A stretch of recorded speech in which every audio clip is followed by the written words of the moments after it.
A veces el amor no es lo que creemos, podemos estar cegados por la idea del enamoramiento que nos puede llevar a idealizar a la otra persona.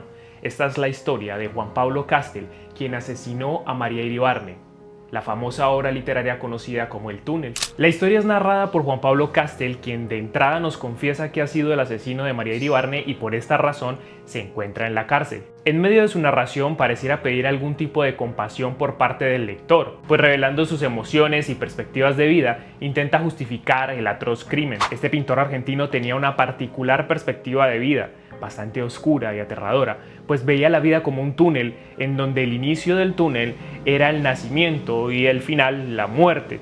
Sin embargo, todo esto cambió desde el momento en que conoció a María.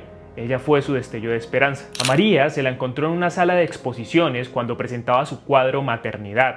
Allí quedó fascinado con cómo ella notó aquel detalle que él pintó, que él plasmó en aquella pintura. Castell pensó que a lo mejor ella podía entender ese mundo tan complejo y a la vez tan absurdo en el que estaba. Elaboró en su mente mil formas de poder encontrársela y conversar con ella, pero un día, como cualquier otro, esa oportunidad llegó y en medio de una interrumpida conversación se dio cuenta de algo bastante particular, y es que María había estado pensando en ese cuadro tal vez más de lo que ella hubiese querido. Sin embargo, la conversación fue interrumpida rápidamente por María, quien huyó del lugar por temor a revelar más de la cuenta. Al día siguiente, la conversación continúa en la Plaza San Martín, donde intentan explicar por medio de las palabras aquello que vieron, que sintieron y los conectó.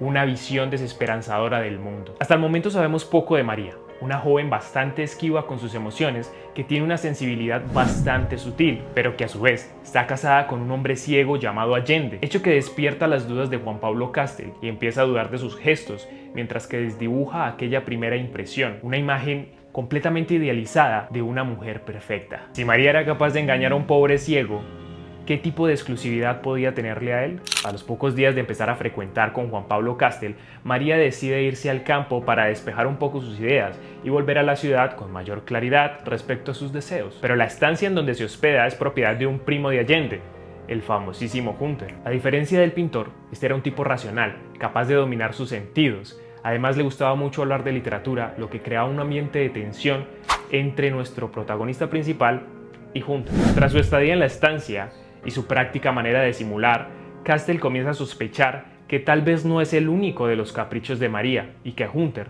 también hace parte de ellos. Con el retorno de María a la ciudad, llega una época en la que comienzan a frecuentarse con mayor intensidad, pero también se vuelven más intensos los episodios que está teniendo Juan Pablo Castell, en los que demuestra cada vez más su deterioro mental. Castell, en su afán de poseer completamente a María, comienza a demostrar esos comportamientos obsesivos y compulsivos, demostrándonos que el enamoramiento y la idealización del otro no es más que la proyección de nuestros propios deseos, el egoísmo puro del que todos alguna vez hemos sido culpables. El falso moralismo que utiliza Castell para doblegar a María los lleva a una confrontación tremenda, cuando en una de sus discusiones decide acusarla de estar engañando a un hombre ciego, permitiéndonos ver que poco a poco se derrumba el ideal que se había creado sobre ella y comienza a florecer la idea de que tal vez María es igual o peor que las personas que se cruzan en la calle. María al poco tiempo regresa a la estancia y Juan Pablo, en un intento de enmendar la situación, comienza a enviarle cartas en donde le confiesa que ha perdido el sentido de la vida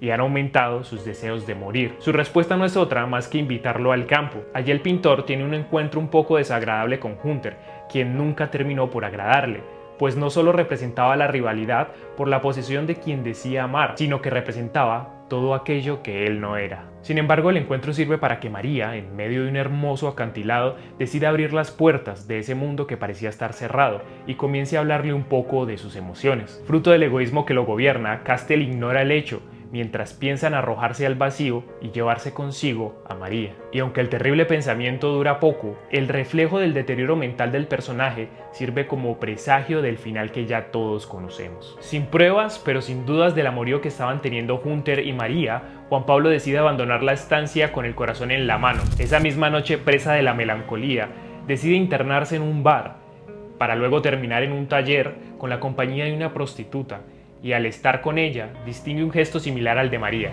el cual lo lleva a concluir que no hay diferencia entre ambas. Para él, María es capaz de fingir, al igual que una prostituta. Tras el retorno de María a la ciudad, acuerdan verse en la Plaza de la Recoleta, pero ella nunca llega.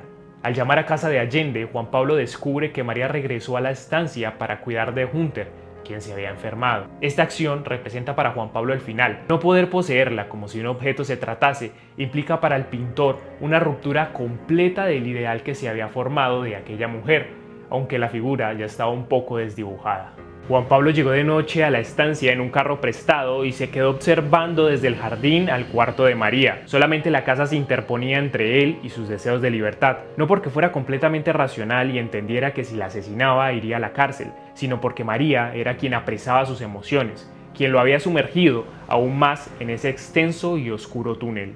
Lleno de ira, trepa hasta la habitación y le explica a María que la va a matar por haberlo dejado solo. Después, la apuñala en repetidas ocasiones en el vientre, ocasionándole la muerte. Una vez en Buenos Aires, decide confrontarse con Allende y le cuenta que tanto él como Hunter eran amantes de María Iribarne, pero que no tenía de qué preocuparse, pues María nunca más volvería a engañar a otro hombre. Allende, desesperado y afligido por la muerte de su amada, decide suicidarse, mientras que Juan Pablo Castel se entrega a las autoridades. Así concluye una de las obras más célebres de Ernesto Sábato, uno de los grandes exponentes de la literatura latinoamericana, perteneciente a la corriente del boom latinoamericano, que dejó consigo una obra rica en cuanto a analítica psicológica de los personajes, con la construcción y la revelación del deterioro de Juan Pablo Castel. El túnel no es más que la mezcla de la complejidad humana reflejada en un asesino capaz de arrebatarle la vida a quien consideraba un puñado de ideales, o a lo mejor su última esperanza. No olvides suscribirte si no quieres perderte más análisis literarios. Recuerda que puedes dejarme en los comentarios qué otro tipo de literatura te gustaría que analizáramos. Sin más que decir, muchas gracias por haber visto el video hasta aquí y espero que un buen libro los acompañe.